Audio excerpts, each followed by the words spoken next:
The scientific method. The scientific method is a process of solving problems.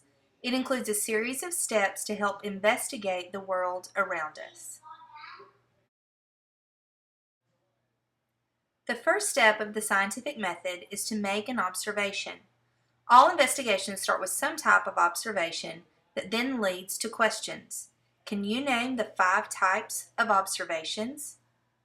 See, hear, taste, touch, and smell.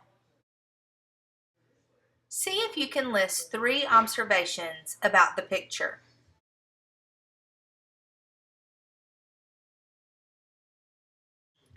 The next step is to ask a question. These are based on prior observations. Write down one question based on observations made about the picture. You may pause the video if needed and continue when you are finished. I noticed that a coffee-type liquid was spilled. This observation made me ask, who spilled the coffee? Before I can answer this question, I need to know a couple of details. What information might be beneficial before I take a guess? Would it help to know if there were any animals in the house, or maybe some young children playing ball? The scientific method attempts to answer questions. Now that we have come up with a question, we need to devise a plan to answer it. The next step is to develop a hypothesis. This is an explanation for the question that's being asked. It is an educated guess and therefore based on prior research. In order for a hypothesis to be valid, it must be testable. A prediction refers to the expected outcome of the experiment. While we will discuss predictions for experiments in class, we will not use this terminology very often. Next is the fun part, experimentation. This is where we get to test our hypothesis. It is important to follow a procedure and make observations throughout. Data is collected and then recorded. Typically, scientists try to do what is called a controlled experiment. This uses a control group and an experimental group. The control group does not receive any experimental treatment and serves as a comparison. Both groups are identical except for the variable being tested.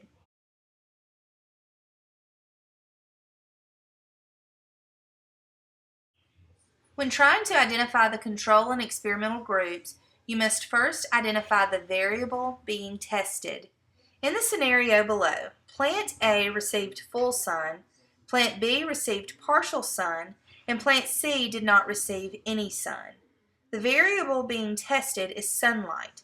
Since plant C did not receive any sunlight, it is the control group. Plants A and B are both part of the experimental group. There are 2 types of variables in an experiment.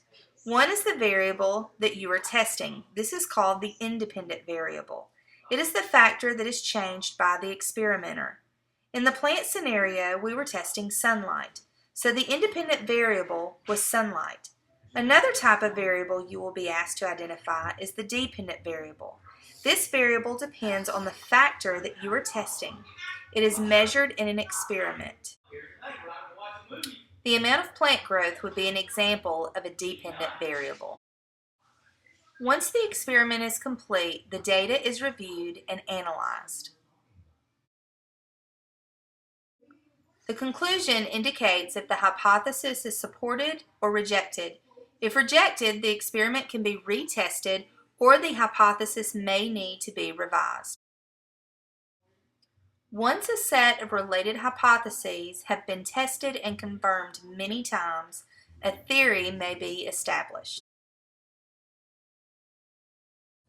This concludes the scientific method.